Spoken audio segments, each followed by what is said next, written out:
Is your bathtub draining slow? Well, you may not need liquid plumber. You may just have a bad trip lever. And I'll show you exactly how to put one on. Surplus DIY is about to come on.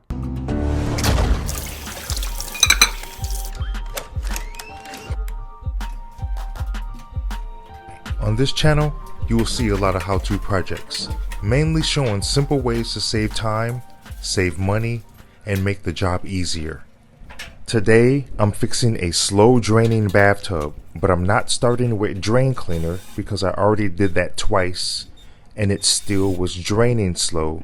So I figured, let me push down on the trip lever and see if more water starts to flow out. And it did. So that told me that it was the trip lever, so here we are, fixing this trip lever. The first thing I'm doing is removing these two screws. Once the screws are out, the plate will pull away from the tub, but you want to gently pull it away.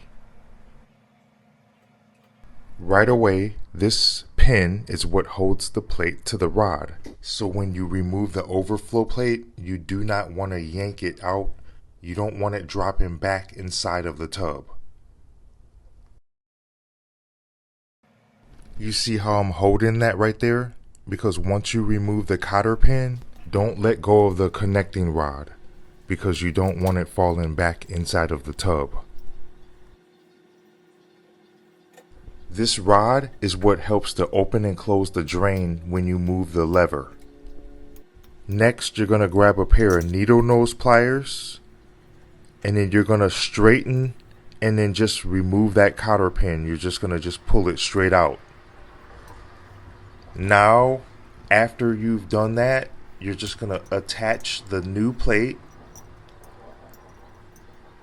and then put it into the same exact rod and then grab a cotter pin, the brand new one out of the bag, slip it through that hole, and then literally take the needle nose pliers and then just bend it back, bend each one backwards, and then that's it. Now you're almost done. In order to reinstall the new plate, just carefully slide everything back into place, line up the screw holes, and install the new screws. You don't have to over tighten this, just get it snug so the plate sits flat. Then test the lever to make sure it opens properly and actually opens the drain like it should. And that fixed it. The tub was draining slow because the hardware wasn't holding the drain open all the way. For under $12, a few minutes of work, now the lever works like it should. Before you assume it's a clog, check the simple stuff first.